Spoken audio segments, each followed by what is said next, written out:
ठीक है, फिर अभी तक हमारा क्या हुआ है, छायावाद का हमने सामान्य परिचय हमने पढ़ लिया है। ठीक है, तो अभी हमको इसके बाद क्या करना है, छायावाद के कवियों पे हम आ चुके हैं। ठीक है, 76 जो था वो 1937 की है, जो एनसीईआरटी में लिखा हुआ है 1889 से 1937 36 में। तो वो जो है मेरी गलती थी। तो 1889 से 1937 ये जयशंकर प्रसाद का जीवन काल रहा है। ठीक है, बल्कि 15 नवंबर 1937। ठीक है, तो जयशंकर प्रसाद का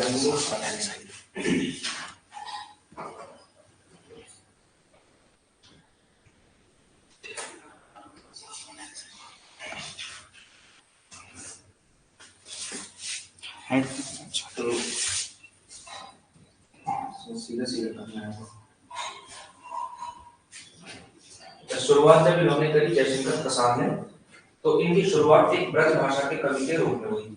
ठीक है, इन्होंने लिखना कब शुरू किया, जब हिंदी साहित्य में द्विवेदी युग चल रहा था, और द्विवेदी युग में भी आपको जानना, हालांकि खड़ी बोली को महावीर प्रसाद द्विवेदी के प्रयासों ने एक काव्य कविता की मुख्य धारा बना, मुख्य भाषा बना दिया था। तो खड़ी द्विवेदी युग, भारतीय युग में तो भाषा ही द्वैत था, द्विवेदी युग में क्या हुआ कि खड़ी बोली में उसमें आ गई। लेकिन फिर भी कुछ लोग ऐसे, कुछ कवि ऐसे थे जो कभी न कभी ब्रज भाषा में थोड़े बहुत प्रयोग करते रहते थे। हरिओम जैसे कवि कवि कहते हैं, आप देखते हैं नटभीषण की कुछ कुछ रचनाएं ब्रज भाषा में प्रयोग होती हैं। इसी तरह से जयशंकर प्रसाद ने भी शुरुआत अपनी क्या करी थी, ब्रज भाषा के कवि के रूप में करी थी। ठीक है, तो ब्रज भाषा के कवि के रूप में शुरुआती इनके दो तीन फैक्ट लिखेंगे हम लोग। ठीक है, तो शुरुआत इनकी थी ब्रज भाषा, ब्रज भाषा के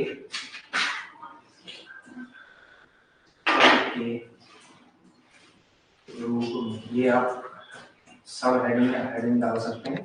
ठीक है, और इसमें दो तीन टाइप लिखे हैं आप लोगों ने। पहला तो ये है कलाधर, पेन नेम रखते थे कलाधर, कलाधर उपनाम से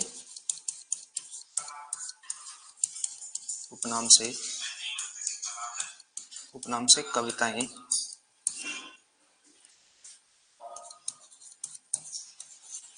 लिखी। तो जो ब्रज भाषा की इन्होंने कविताएं जितनी भी लिखी वो कलाधर उपनाम से लिखी हैं, यानी कि कलाधर इन्होंने अपना पेन नेम रखा और इस तरह से। ठीक है,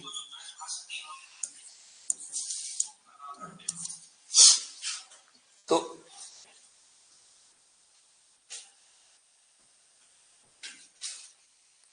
ठीक है, इतना समझ में आ गया ना। देखो कलाधर उपनाम से, यानी कि ब्रज भाषा की कविताएं कलाधर उपनाम से लिखी। हिंदी में जब खड़ी बोली में आई तो तब तो जयशंकर प्रसाद ही नाम रहा। ठीक है, कलाधर उपनाम से लिखी और इनका, ठीक है, ब्रज भाषा की कविताओं का संकलन, नहीं इस तरह से लिखते हैं इस तथ्य को, चित्राधार, चित्राधार इनकी ब्रज भाषा की रचनाओं का संकलन है। ब्रज भाषा की रचनाओं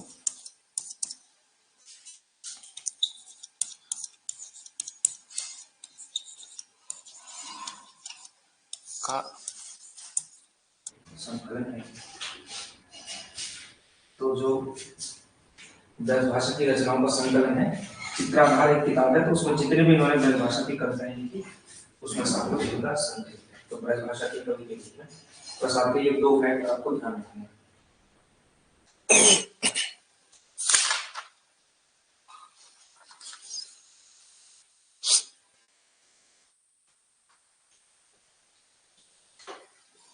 ठीक है, ये हो गया। अब आते हैं खड़ी बोली के कवि के रूप में, सीधा सीधा।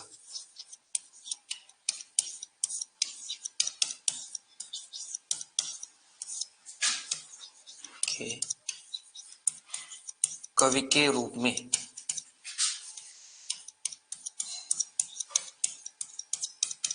तो इसमें देखेंगे खड़ी बोली के कवि के रूप में इनका कैसा कैसे कैसे रहा है। मतलब ये तो शुरुआत का ही है, लेकिन मेनली इनका यहाँ है, हिंदी कविता में है, क्योंकि छायावाद वगैरह यही आना शुरू हुआ खड़ी बोली के कवि के रूप में। तो लिखेंगे इनकी उर्वशी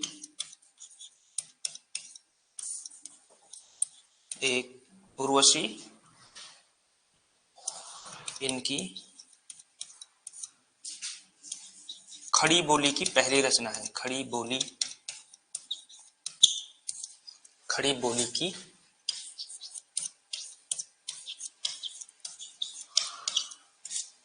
पहली रचना है।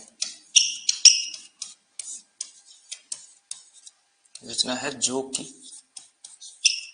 कि एक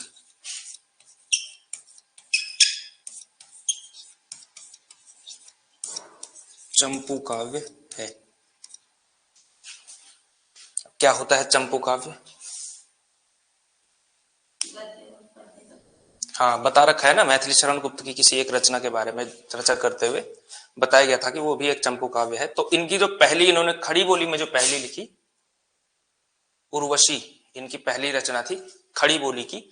और ये रचना क्या थी? एक चंपू काव्य थी। चंपू काव्य मतलब गद्य और पद्य का मिश्रण जो रचनाएं होती हैं कि उसका कुछ भाग गद्य में चला, बीच में कविता आ गई, फिर गद्य आया, फिर कविता आ गई, इस तरह से जो लिखा हुआ होता है वो होता है चंपू काव्य। अच्छा, जब गद्य होता है तो ये मत समझना कि इसका अनुवाद है कविता का, ऐसा नहीं होगा, ठीक है? ऐसा मत समझना कि ये कविता लिख दिया, ये इसका अनुवाद है तो ये चंपू काव्य, ऐसा नहीं। मतलब कंटिन्यूएशन में चलेगा, ठीक है? तो कुछ भाग उसका कविता में लिखा जा रहा है, कुछ बीच में गद्य आता जा रहा है, इस तरह से जो होता है उसे कहा जाता है चंपू काव्य। तो उर्वशी जो थी इनकी पहली खड़ी बोली की रचना थी और इस तरह से बात है, ठीक है? अच्छा, खड़ी बोली में की जो, अच्छा ब्रज भाषा में ना, ब्रज भाषा में 1 मिनट 2-3 थोड़ा सा एक वो रह गया इसमें। चित्राधार तो इनकी ब्रज भाषा की रचनाओं का संकलन है ही, इसको आप तीसरा फैक्ट बनाएंगे, जगह है ना आपके पास? नहीं तो आगे के फैक्ट में कर लेना उसको, यानी कहीं से भी नोट वोट बना करके एक थोड़ा सा इसका एक फैक्ट रह गया इसमें, ये इसको आप तीसरा पॉइंट बनाएंगे। दूसरा पॉइंट ब्रजभाषा के कवि के रूप में बनाएंगे सावन पंचक।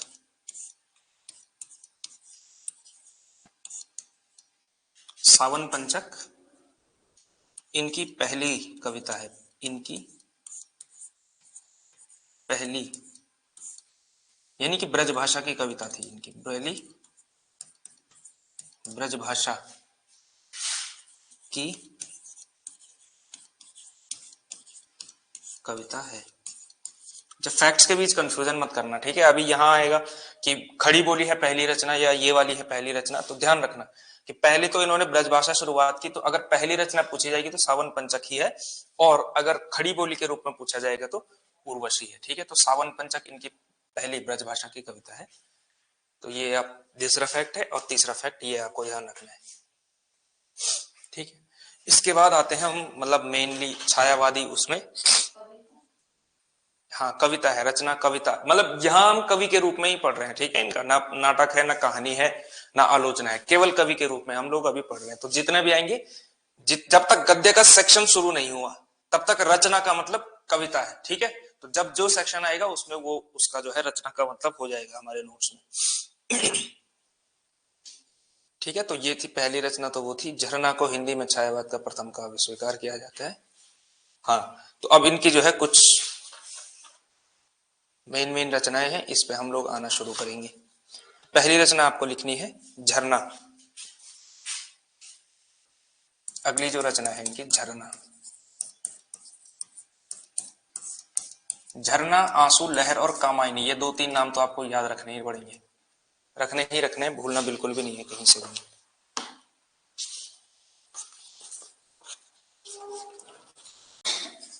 झरना, ठीक है?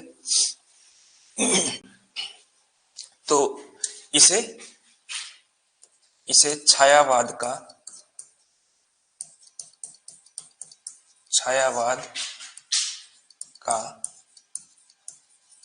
पहला काव्य संग्रह माना जाता है,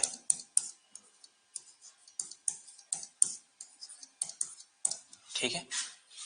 कल मुकुटधर पांडे की जो रचना थी क्या थी? कुररी के प्रति, वो थी पहली कविता, कविता और काव्य संग्रह के बीच का अंतर पता है ना, क्या होता है, क्या अंतर होता है, बताओ। हाँ, कविताओं का एक संग्रह होता है, जैसे अगर मैंने 20 कविताएं लिखी हैं, ठीक है, और मैं उसको एक साथ प्रकाशित करना चाहता हूं, तो किसी नाम दे दिया उस कविता संग्रह का कुछ भी, और जो है 20 की 20 रचनाएं उसमें संकलित हो गई। तो इस तरह से जो होता है, तो यहाँ पे जो रचनाएं अब आएंगी ना, कामायनी तो खैर पूरा ही एक महाकाव्य है, उसी तरह से सारे के सारे उसी में आएंगे, यानी काव्य संग्रह ही होंगे ज्यादातर। तो झरना का पहला फैक्ट आपने कर लिया, इसे छायावाद का पहला काव्य संग्रह कहा जाता है। दूसरा है, इसे छायावाद की प्रथम प्रयोगशाला, इस तरह के फैक्ट ध्यान रखने हैं। इसे छायावाद की प्रथम प्रयोगशाला भी, अच्छा कोई भी ऐसा नाम होता है तो इन्वर्टेड कॉमास का आपको ध्यान रखना है। जब विराम चिन्ह आते हैं आप लोगों को, या विराम चिन्ह पे कभी एक क्लास करवाई जाएगी एक, या कभी अगर मेरा मन करे तो मैं अपने YouTube पर डाल दूंगा विराम चिन्हों से संबंधित एक क्लास, एक लेक्चर, और उसमें आपको जो है विराम चिन्हों का अच्छा खासा ज्ञान जो है सबको मिल जाएगा। वैसे सिलेबस में नहीं है, लेकिन जनरली जो है आपको ज्ञान होना ही चाहिए भाई, हिंदी के आप विद्यार्थी हैं तो विराम चिन्हों का ध्यान तो एक बेसिक बात है। छायावाद की प्रथम प्रयोगशाला भी कहा जाता है, तो ये है आपकी छायावाद की प्रथम प्रयोगशाला भी इसे कहा जाता है, ठीक है। तो छायावाद का पहला काव्य संग्रह है आपका झरना, ठीक है। पहली कविता है मुकुटधर पांडे की, कौन सी, कुररी के प्रति, कल वो फैक्ट लिखा दिया है, ठीक है। इसे छायावाद का पहला काव्य संग्रह माना जाता है, छायावाद की प्रथम प्रयोगशाला भी कहा जाता है, ठीक है। और इसमें एक कविता छपी थी, प्रथम प्रभात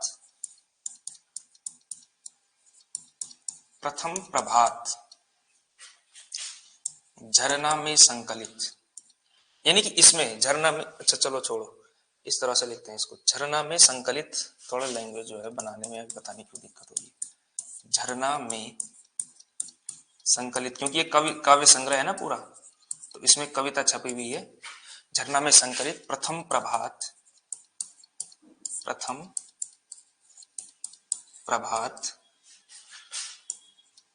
प्रसाद की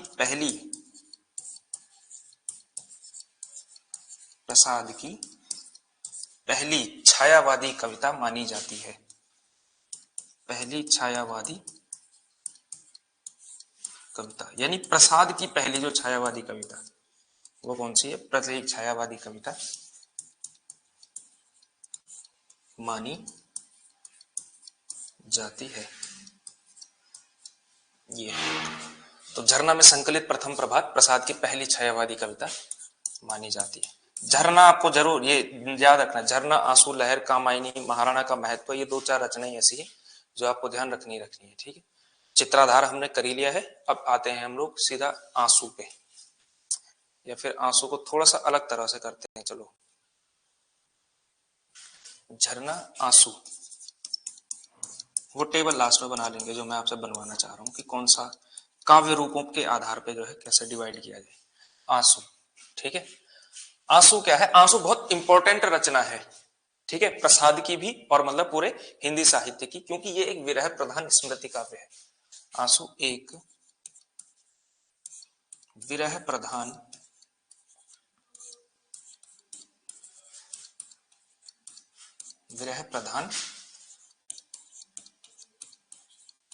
स्मृति काव्य है।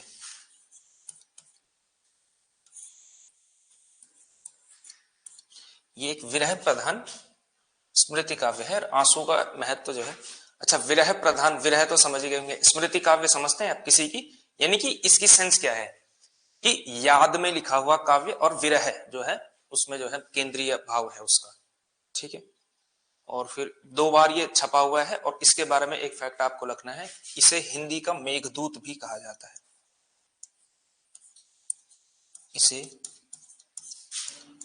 हिंदी का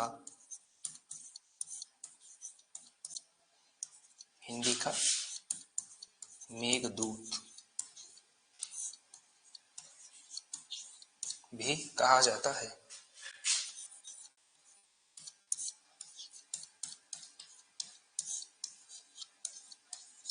तो हिंदी का मेघदूत भी कहा जाता है आंसू को, ठीक है। अच्छा, मेघदूत पता है आप लोगों को किसकी रचना है, क्या है? मेघदूत एक कालिदास की रचना है, ठीक है। क्या है मेघदूत में? कुछ इसके बारे में जानकारी, रचना तो है कालिदास की रचना है, लेकिन किस पे बेस्ड है, क्या है मेघदूत की कहानी, किस तरह से है, ये है जानकारी? नहीं है। देखो मेघदूत है क्या, उसमें कहानी ये है कि क्या है उस जगह का नाम, कुबेर, जिसके अलकापुरी शायद उसका नाम है, जहां कुबेर और यक्षराज जो है, देखो यक्ष होते हैं, यक्ष एक जाति है, जैसे मनुष्य एक जाति है, देवता अलग है, यक्ष अलग है, गंधर्व अलग है, इस तरह से हिंदू परंपरा में माना जाता है। तो है क्या कि कुबेर जो है यक्षों के राजा कहे जाते हैं, ठीक है। उनमें से एक यक्ष और यक्षिणी का जो है आपसी प्रेम था, ठीक है, आपस में प्रेम करते थे। और फिर क्या होता है कि उस प्रेम की वजह से कुबेर जो है उस यक्ष से नाराज हो जाते हैं। तो फिर क्या करते हैं, वो उसे भेज देते हैं, उसका ट्रांसफर कर देते हैं, ठीक है, और उसको भेज देते हैं क्या कहते हैं, ऋषिमुख पर्वत है, नहीं ऋषिमुख पर्वत तो वहां से रिलेटेड है, कुछ कहते हैं नहीं, कुछ पर्वत है वो छत्तीसगढ़ के आसपास वो पर्वत पड़ता है, वहां मतलब उसका ट्रांसफर हो जाता है मेघ उस यक्ष का, ठीक है। तो यक्षिणी के विरह में उस यक्ष ने क्या किया है, मेघ को दूत बनाया है, उस बादल से वो बात कर रहा है कि मेरा मैसेज ये पहुंचाओ, एक तरह का विरह काव्य है, उसकी याद आ रही है। और मेघ उसने जो है बादलों से बात की, और बादल फिर जो है बादलों से कह रहा है कि संदेश पहुंचाओ मुझे वहां तक, ठीक है। तो वहां तक जो है उसे योग पहुंचाता है, और काफी जो है इंपॉर्टेंट रचना है इसमें। तो ये आप समझ सकते हैं कि कितनी जो है एक मार्मिक तरह की रचना, विरह प्रधान स्मृति काव्य भी, मेघदूत भी उसी तरह का है और आंसू भी उसी तरह का है, क्योंकि विरह प्रधान स्मृति काव्य होने के कारण क्या है, आंसू को जो है हिंदी का मेघदूत कहा जाता है, क्योंकि रचना भी अच्छी है इस वजह से, ठीक है। ऐसी कोई लिख लेगा तो सीधा सीधा मेघदूत थोड़ी उसे माना जाएगा, इस वजह से जो है ये इस तरह का काव्य है, ठीक है। अच्छा, कालिदास के बारे में एक थोड़ा सा एक फैक्ट याद रखना, नाटक में आएगा आषाढ़ का एक दिन, उसमें भी कालिदास है, कालिदास खूब आता है, ठीक है, बीच बीच में, क्योंकि कालिदास का महत्व तो बहुत बड़ा है कविता की दृष्टि में। तो थोड़ा सा ये फैक्ट याद रखना कि कालिदास की जो ज्यादातर रचनाएं हैं वो उसमें विरह एक बहुत केंद्रीय भूमिका में है, उनकी पूरी पूरी कविताओं का अगर हम पूरे लिटरेचर का अगर हम थीम देखें तो विरह उसमें जो है एक बहुत इंपॉर्टेंट फैक्टर है उसमें हमेशा से, ठीक है। अच्छा, इसके अलावा प्रेम पथिक भी इनका एक इंपॉर्टेंट वो है, प्रेम पथिक, प्रेम पथिक भी कर ही लो।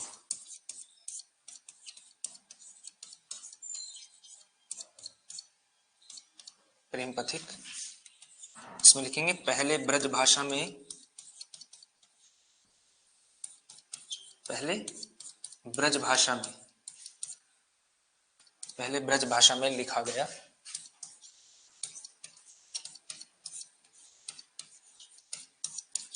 हाँ? बाद में खड़ी बोली में रूपांतरित, दोनों काम प्रसाद ने ही किए हैं, ठीक है ना, खड़ी बोली में,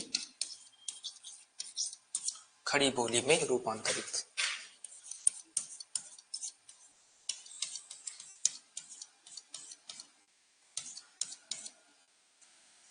तो खड़ी बोली में फिर उसको बाद में रूपांतरित किया गया। तो प्रेम पथिक एक इस तरह की रचना है, और इस पे गोल्ड स्मिथ की द हर्मिट का प्रभाव माना जाता है। गोल्ड स्मिथ एक कवि हुआ, अंग्रेज कवि, तो ये फैक्ट लिखाना है वो नहीं लिखाते हैं, चलो सो क्यों नोट्स का फालतू में बोझ बढ़ाया जाए। प्रेम पथिक उतनी इंपॉर्टेंट रचना भी नहीं है, ठीक है। तो याद रख लेना, याद मतलब ये याद रखना है कि प्रेम पथिक प्रसाद की रचना है, इतना तो याद रखना ही है आप लोगों को। तो झरना हो गया, आंसू हो गया, प्रेम पथिक, लहर पे आते हैं अभी हम, लहर लिखा था, लिख लिया था ना, हाँ ठीक है। अगला आता है लहर। लहर भी इनकी एक रचना है जो कि एक गीति काव्य है, और लहर के बारे में ऐसा कुछ है नहीं करने लायक।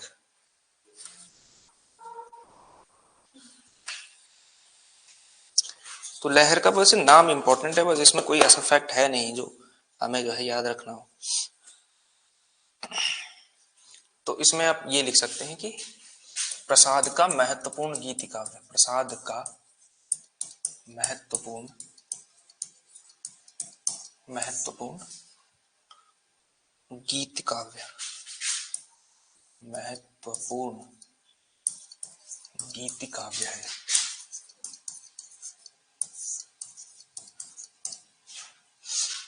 ठीक है, लहर का नाम जरूर याद रखना है, झरना, आंसू, लहर। और अब आते हैं हम लोग सीधा कामाई पे। कामायनी, कामायनी सबसे इंपॉर्टेंट रचना है प्रसाद की, और कामायनी के अंदर भी बहुत सारे फैक्ट हैं जो आपको ध्यान रखने हैं। ठीक है, लिखना है आपको।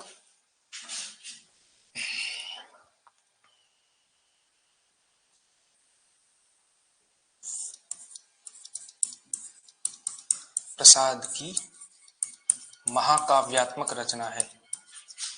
महाकाव्यात्मक यानी कि एक महाकाव्य है। महाकाव्यात्मक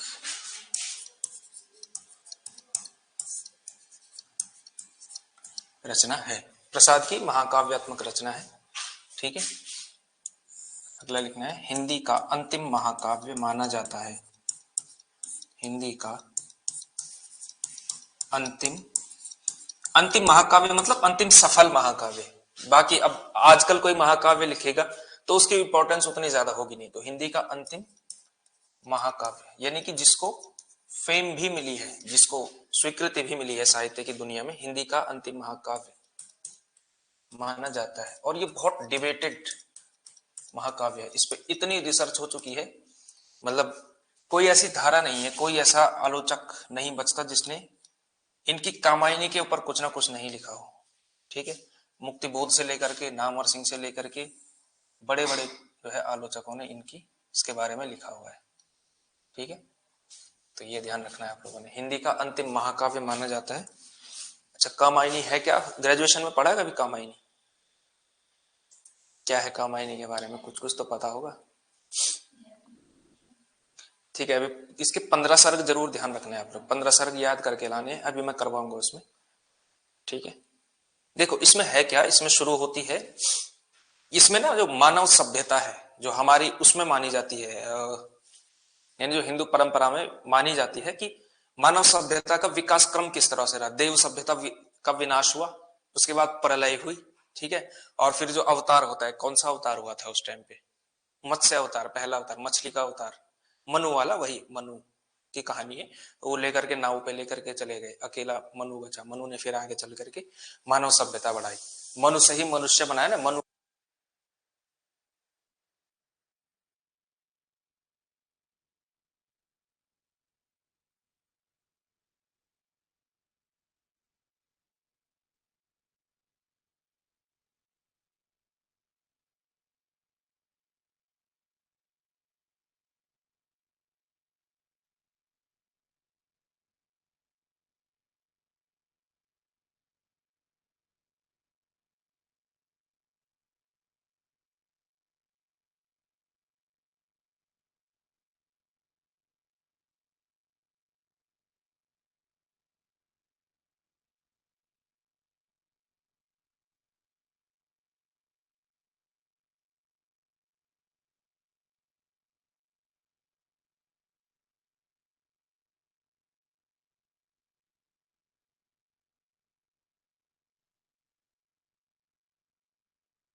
आवाज आ रही है आप लोगों को ऑनलाइन में भी?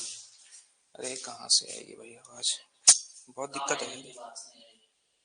कमाईनी के बाद से कहने कब के बाद से आवाज नहीं आ रही ना पाँच।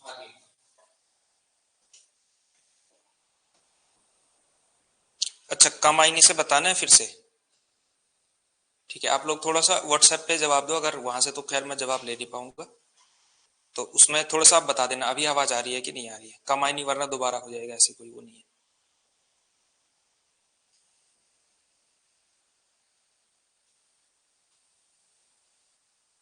अभी आ रही है आवाज या नहीं आ रही है? हाँ आ रही है ना।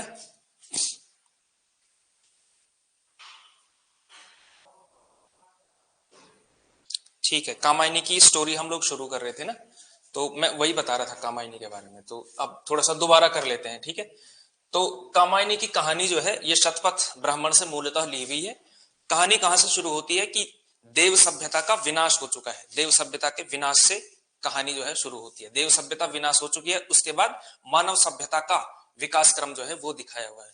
तो होता क्या है कि अंतिम जो मनु बचा हुआ है वो आता है हिमालय पर, वो जो है हिमालय पर टिका हुआ है, ठीक है। और हिमालय के वहां पहुंच चुका है, और जो बाकी सारी सभ्यता जो है वो विनाश हो चुकी है। तो पहली पंक्ति वहां से शुरू होती है कामायनी की। हिमगिरी के उत्तुंग शिखर पर बैठ शिला की शीतल छाह, एक पुरुष भीगे नहनों से देख रहा था प्रलय प्रवाह। यहां से जो है शुरू होती है। तो वो बड़ा पहला ही सर्ग जो है वो चिंता सर्ग है इसमें। तो शुरू यहां से मतलब लिखते लिखते कर लेते हैं थोड़ा सा। चिंता सर्ग, तो सर्ग लिखने की जरूरत नहीं है, ठीक है। चिंता से, जो चिंता सर्ग से कहानी शुरू होती है। तो यहाँ पे जो है एकदम उदास हताश मनु बैठा हुआ है, ठीक है। और यहाँ इसके बाद यहाँ से वो चिंता में हताश बैठा हुआ है, भीगे नयनों से बैठा हुआ है। इसके बाद क्या होता है यहाँ पे श्रद्धा का आगमन, उसको एक दूर से एक स्त्री सी आती हुई दिखती है, कि उसका वर्णन इस तरह से आता है कि जो है एक कुछ बड़ी सुंदर सी छाया आती हुई दिख रही है उसको। तो उसको थोड़ा सा एक आशा सी बनती है। तो श्रद्धा फिर उसे समझाती है, उसको आशाएं बनाती है कि ठीक है कोई बात नहीं, आगे की जो सभ्यता है हम आपस में चला लेंगे। उसके बाद उनका प्रेम है, उसके बाद विवाह है, उस तरह से है। प्रेम विवाह काम और वासना का सर्ग समाप्त होने के बाद उसके बाद कुमार का जन्म है, यानी कि जो मनुष्य कुमार, उसमें नाम लिखा हुआ है उसमें। और श्रद्धा और मनु की जो है आगे वो चल रही है। उसके बाद क्या होता है कि क्योंकि ये क्रम क्या है, इंसान का विकास क्रम का है, मनुष्य किस तरह से अपूर्णताओं से पूर्ति की ओर जा सकता है, इसकी पूरी कहानी है। तो इसमें उसको ईर्ष्या का भाव भी आता है, उसके बाद पीड़ा काम वासना वगैरह तो हो ही चुका है। उसके बाद एक पॉइंट पे क्या होता है, ईर्ष्या के सर्ग के बाद यहाँ पे क्या होता है उसको, क्योंकि उसके अंदर ना ईर्ष्या का भाव इस तरह इस लेवल तक पैदा हो जाता है, क्योंकि श्रद्धा क्या है थोड़ा सा दयालु तरह की स्त्री है। तो उसको जो है आसपास के पशु पक्षियों सबसे प्रेम है, और मनु को लगता है कि ये इनसे प्रेम क्यों कर रही है, मुझसे प्रेम करना चाहिए, केवल और केवल मुझसे प्रेम करना चाहिए। ईर्ष्या इस लेवल पे जा चुकी है। तो वो क्या करता है कि हिरण को मार देता है, इनको मारना शुरू कर देता है, पशु पक्षियों को मारना शुरू कर देता है। और वहां से क्या होता है कि वहां से फिर जो है श्रद्धा उसे बताती है कि भाई ऐसा करना गलत है, और इस वजह से वो उसको छोड़ देता है और चला जाता है सारस्वत सभ्यता में। सारस्वत सभ्यता का की जो वो है कि जो यानी क्वीन है, जो वहां की रानी है एक तरह से, यानी कि जो सोल है एक ही है, ईड़ा उसका नाम है।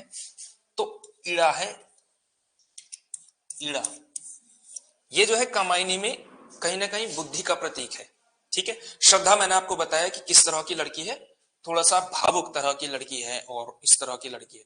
लेकिन जो ईड़ा है वो थोड़ा सा आप कह सकते हैं, अगर आपको ईड़ा का वो बताना हो, थोड़ा सा फ्रेम बताना हो, तो छोटे बालों वाली एकदम जो है मॉडर्न लड़की का जो रूप आप लोग मान सकते हैं वो ईड़ा का है। तो ईड़ा का ज्यादा ध्यान जो है प्रेम व्रेम इस शादी चक्कर में नहीं होता है। उसका काम है कि भाई मुझे अपने देश का जीडीपी बढ़ाना है, अच्छा प्रशासन करना है, मतलब थोड़ा थोड़ा इंदिरा गांधी टाइप का जो मामला है वो उस तरह का ईड़ा का भी रवैया था। तो मनु और इसके जो है, मनु को शुरुआत में ईड़ा बड़ी पसंद आती है कि भाई ये बड़ी अच्छी है, वो तो भावुक है, बहुत अजीब सी है, थोड़ा सा कोमल तरह की, बड़ी ही हर बात पर रोने वाली स्त्री है, और ईड़ा बहुत अच्छी है। तो इसके बाद क्या होता है कि उसका यानी कि जो मनु का एक भाव जाता है, और वो उसके बाद क्या करता है, इस पे ईड़ा पर एक जो है रेप अटेम्प्ट करता है, और इस वजह से क्या होता है उसे उस सारस्वत सभ्यता से निकाल दिया जाता है। मारने पे जो है उसको तुल जाते हैं कि इसको जो है मार के भगाना है, यानी कि मार ही देना है। लेकिन तभी क्या होता है, श्रद्धा वहां आती है, उसको बचाती है। उसके बाद श्रद्धा उसको जो है एक लोक, कहीं लोक में ले जाती है, किसी तीसरे लोक में, और वहां पर जो है निर्वेद और आनंद का जो है भाव होता है। और उसके बाद आनंद का, जब उसको आनंद के रस की प्राप्ति होती है मनु को, उसके बाद वो है अपने आप में कंप्लीशन महसूस करता है। और उसके बाद उसके सारे जो जितनी भी कमियां, जितनी भी खामियां हैं, वो सारी समाप्त हो जाती है। ये इस तरह से जो है कामायनी की कहानी चलती है। जब एमए में आप आएंगे तो विस्तार से आप समझ लेना। मैंने आपको जो है थोड़ा सा एक हिंट दे दिया है। इस तरह से चलता है। तो कामायनी की कहानी ये है। कामायनी की मूल कथा शतपथ ब्राह्मण से ली गई है और इसके 15 सर्ग हैं। इस तरह से अब आपको लिखने हैं। कामायनी 15 सर्गों में, अगला पॉइंट लिखना है आपको, 15 सर्ग,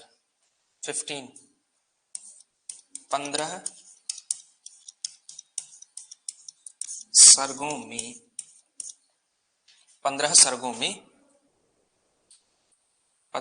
में मानव सभ्यता के विकास क्रम की कथा कही गई है। मानव सभ्यता के विकास क्रम की कथा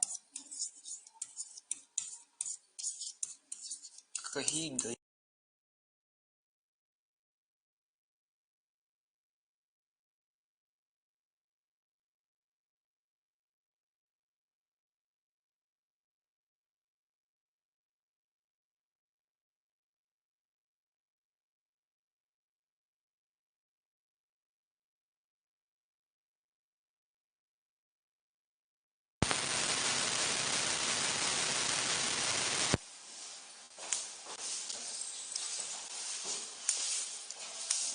विकास क्रम की कथा कही गई है। ठीक है,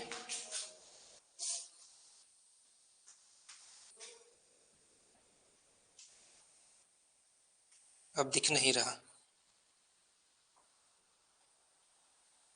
अच्छा, अभी दिख रहा है। ठीक है। हाँ, वो बीच में कैमरा बंद हो जा रहा है, क्या करें इसमें, थोड़ा सा सिस्टम ठीक रखना पड़ेगा। विकास क्रम की कथा कही गई है 15 सर्गों में। तो 15 सर्गों के अब आपको नाम याद करने हैं। तो सबसे पहला सर्ग आता है चिंता। चिंता, आशा, श्रद्धा, काम, वासना है शायद उसके बाद। चिंता, आशा, श्रद्धा, काम, वासना, लज्जा, कर्म, ईर्ष्या।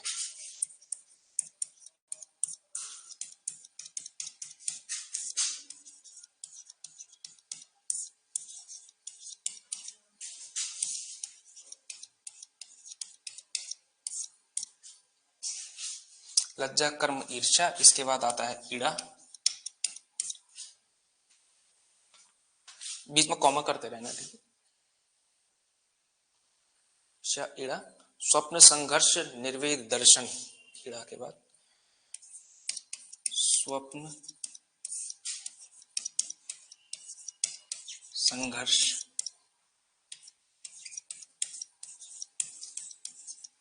निर्वेद, दर्शन, रहस्य, आनंद। निर्वेद, दर्शन, रहस्य और आनंद।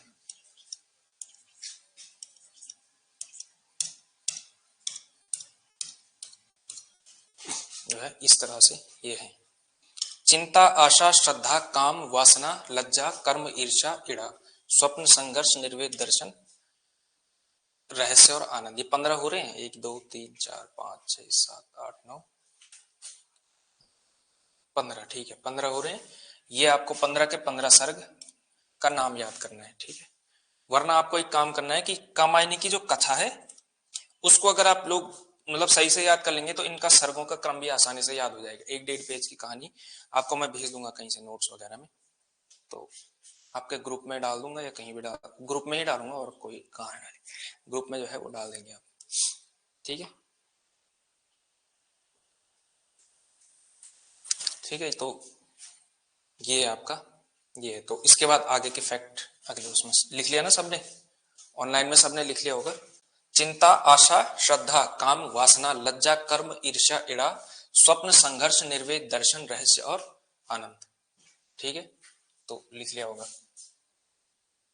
आगे करते हैं स्लाइड को। अब लिखते हैं इसमें थोड़ा सा, ये प्रतीकात्मक है क्योंकि, ठीक है, इसमें जो एक दर्शन है फिलॉसफी में, यानी कि जो इनका दर्शन है, एक प्रसाद का दर्शन है, उसको कहते हैं प्रतिभिज्ञा दर्शन, उसको वो इसमें परिलक्षित हुआ है। तो उसमें देखते हैं कि इसमें क्या है। ठीक है, अब लिखना है आप लोगों ने प्रतीक, कामायनी की प्रतीक योजना। एक हेडिंग डालनी है आप लोगों ने, कामायनी की प्रतीक योजना।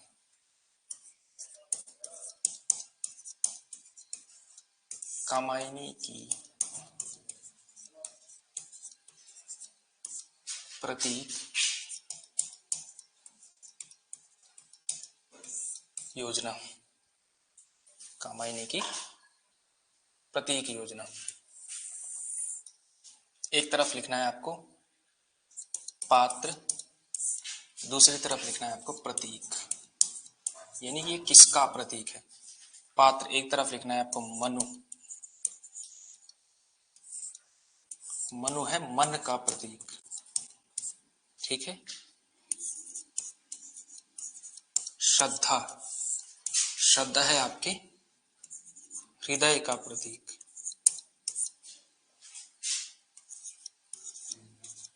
ईड़ा है बुद्धि का प्रतीक, बुद्धि का प्रतीक।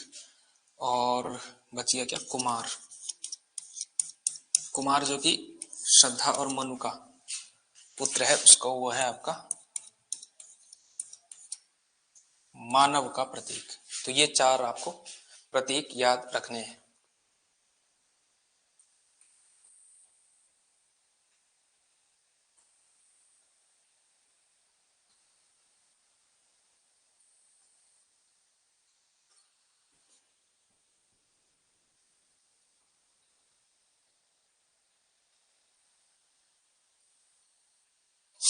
ठीक है, और कामायनी का दर्शन मूलतः क्या है, अगला लिखना है कामायनी का दर्शन।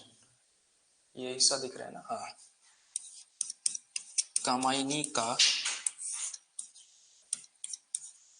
दर्शन, तो इसे कहा जाता है प्रत्यभिज्ञा दर्शन। प्रत्यभिज्ञा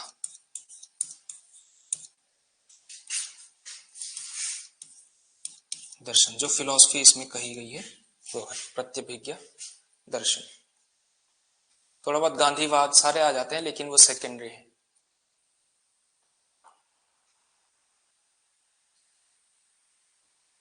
प्रत्यभिज्ञा दर्शन या आनंदवाद भी इसको आप कह सकते हैं। शैव दर्शन का आनंदवाद, शैव दर्शन का,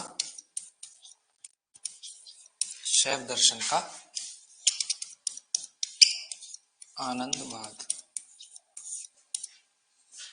तो शैव दर्शन का आनंदवाद इसमें मेन है।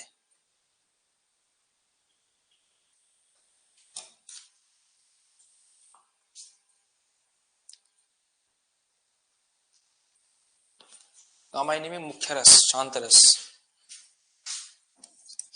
कामायनी का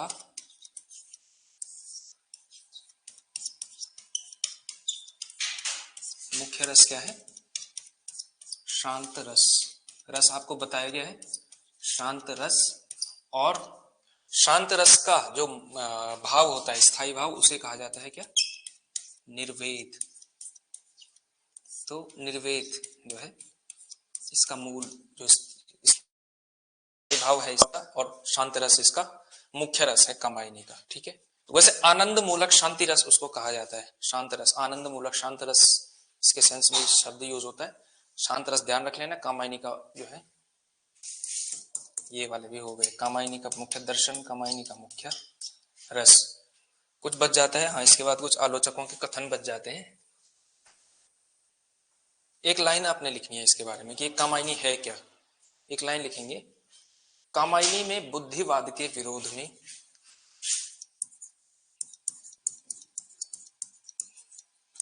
कामायनी में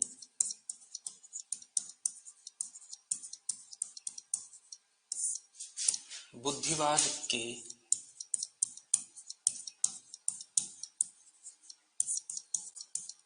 विरोध में,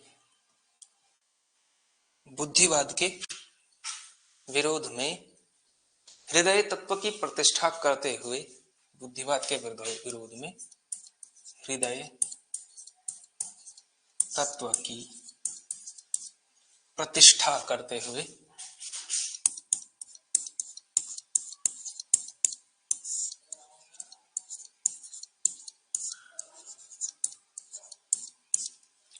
हृदय तत्व की प्रतिष्ठा करते हुए कवि ने शैव दर्शन के आनंदवाद को, कवि ने शैव दर्शन के आनंदवाद को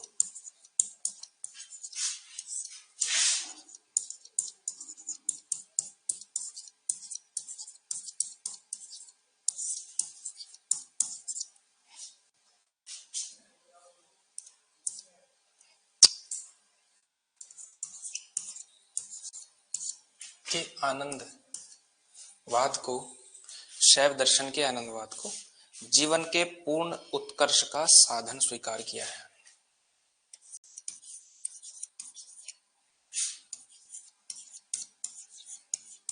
पूर्ण उत्कर्ष का, जीवन के पूर्ण उत्कर्ष का साधन स्वीकार किया है।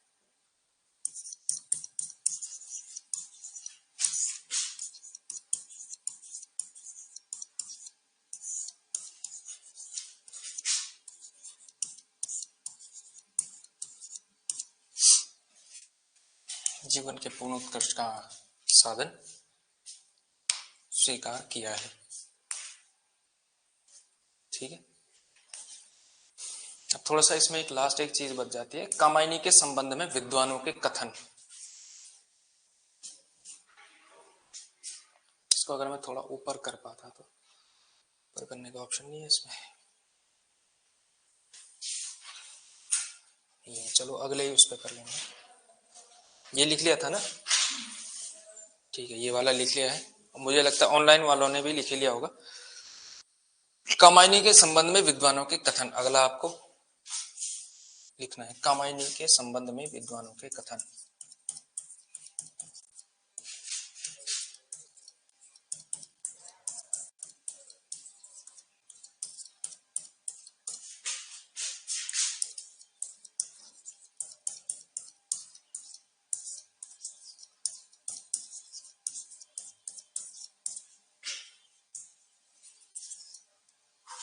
ठीक है, यानी किस विद्वान ने इसको क्या कहा है। कामायनी क्योंकि एक बहुत इंपॉर्टेंट रचना है, इस पर किसी न किसी ने कुछ ना कुछ कहा है। मानवता का रसात्मक इतिहास,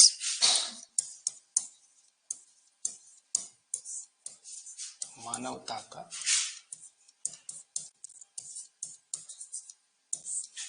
रसात्मक इतिहास, हाथ बहुत लग रहा है इसमें आज। मानवता का रसात्मक इतिहास लिखना है नंद दुलारे वाजपेयी।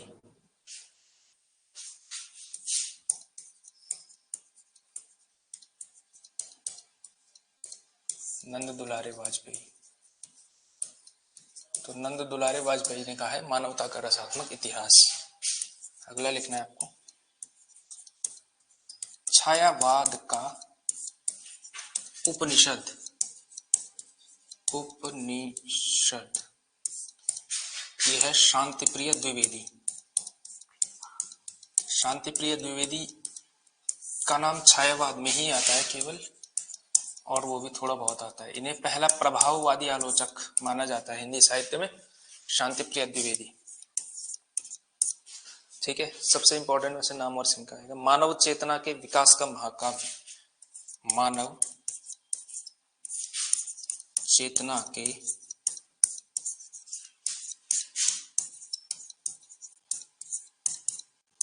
विकास का महाकाव्य, मानव चेतना के विकास का महाकाव्य कहा है डॉक्टर नगेंद्र ने,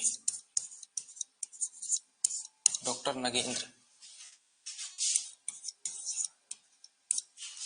मानव चेतना के विकास का महाकाव्य डॉक्टर नगेंद्र। आधुनिक सभ्यता का प्रतिनिधि महाकाव्य,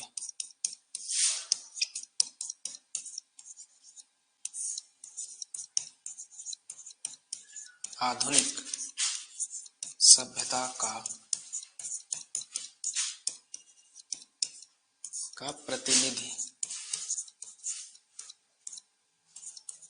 प्रतिनिधि महाकाव्य, ये कहा है नामवर सिंह ने।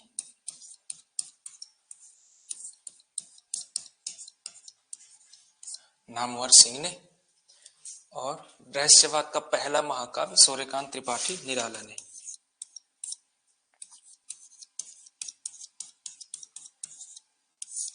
रहस्यवाद का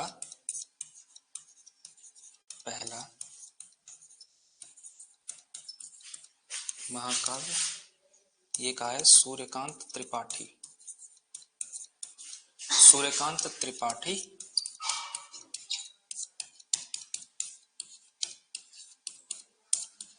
निराला ने। तो ये 4-5 कथन आपको ध्यान रखने हैं। मानवता का रसात्मक इतिहास नंद दुलारे वाजपेयी। छायावाद का उपनिषद कहा है शांतिप्रिय द्विवेदी ने। ठीक है। इसके अलावा आधुनिक सभ्यता का प्रतिनिधि महाकाव्य नामवर सिंह ने। ठीक है। इसके अलावा डॉक्टर नगेंद्र का है मानव चेतना के विकास का महाकाव्य। और रहस्यवाद का पहला महाकाव्य निराला ने कहा है। तो कामायनी के संबंध में विद्वानों के ये 4-5 कथन है, इनको ध्यान रख लेना। ठीक है। इसके अलावा इसमें कुछ बचता नहीं है ऐसा जो करने लायक हो। अच्छा, अब आप कहेंगे कि भाई वैसे प्रसाद के तो बहुत सारे हैं, रचनाएं दुनिया भर की हैं, मतलब 17-18 रचनाएं हैं, लेकिन 17-18 रचनाओं का अगर हम प्रसाद ही याद रखेंगे तो बाकी हम क्या करेंगे। तो इंपॉर्टेंट जो परीक्षा में दूर दूर तक कहीं पूछे जाने की पॉसिबिलिटी ही नहीं है, उसको हम लोग नहीं ही पढ़ते हैं ज्यादातर। तो एक कंक्लूडेंट के रूप में आप लोगों ने लिखना है, एक समरी आपको बनानी है इसमें। ठीक है। थोड़ा सा जो बची हुई होंगी प्रसाद की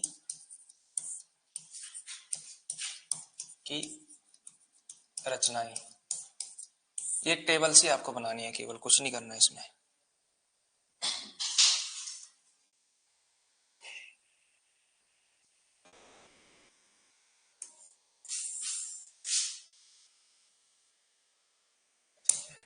ये रचनाएं आपको करनी है।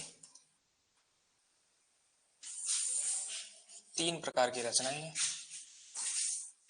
पहला लिखना है आपको गीति काव्य। गीति काव्य जो गीत जो जिस भी तरह का होता है वो ज्यादातर मुक्तक की ही उसमें लिखा जाता है, गीति काव्य। सेकंड लिखना है आपको खंड काव्य। खंड काव्य। और तीसरा लिखना है आपको महाकाव्य।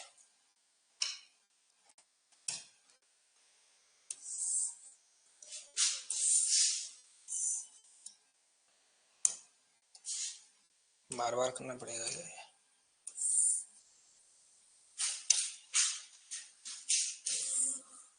ठीक है।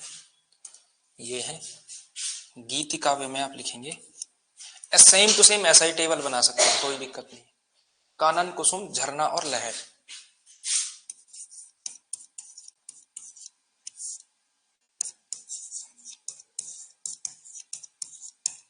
कानन, कुसुम, झरना।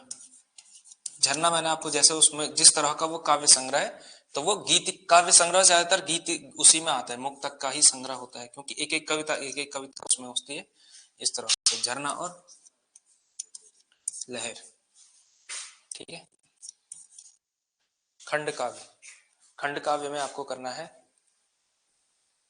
प्रेम पथिक, महाराणा का महत्व और आंसू। प्रेम पथिक।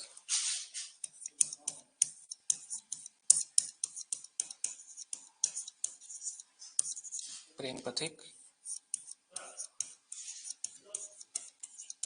महाराणा का महत्व और तीसरी रचना है आपका आंसू। आंसू। और महाकाव्य में एक ही नाम कामायनी। तो ये है सारा सिस्टम इसमें।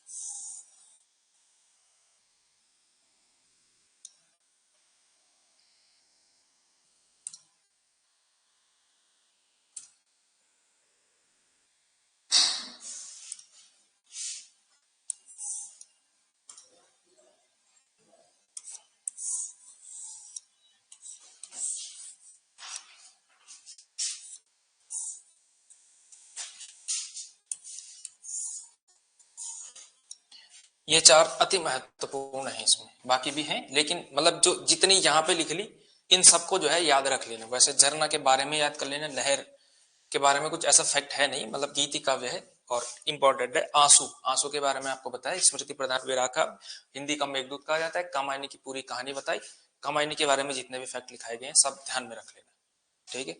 तो ये सब है आपका। तो इसी के साथ प्रसाद भी समाप्त, ठीक है। पहले आपके कवि हो चुके हैं, इसके बाद हम आएंगे निराला पे, फिर पंत पे, फिर महादेवी पे, और फिर आपका जो है ये सारा समाप्त हो चुका होगा, ठीक है।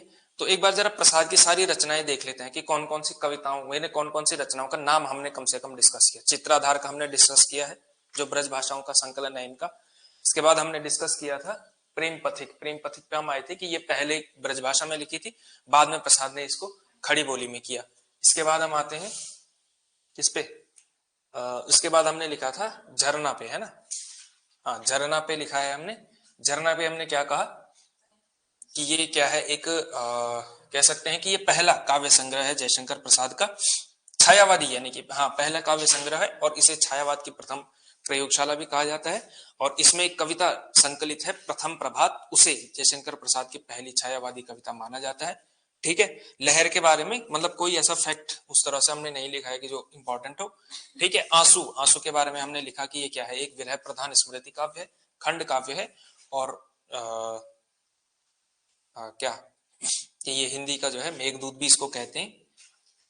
और कामायनी के बारे में तो पूरी कहानी सहित आलोचकों का क्या क्या मत है, क्या क्या उसमें होता है, सर्गों का नाम, और क्या क्या उसमें दर्शन है, कैसे कैसे काव्य रूप है, और क्या क्या उसमें रस और उसका स्थायी भाव वगैरह वगैरह, सारे इंपॉर्टेंट फैक्ट इसमें हो चुके हैं। तो ये सब, और इसके अलावा ये सब भी याद रखेंगे, कानन कुसुम, महाराणा का महत्व, प्रेम पथिक, इनका भी थोड़ा बहुत नाम याद रख लेना, ठीक है।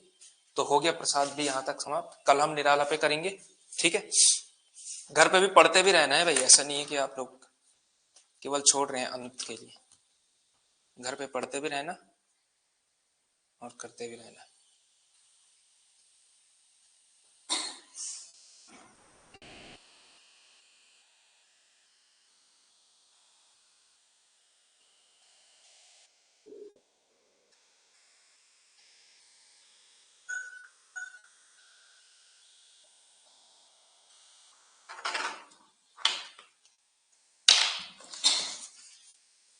ठीक है।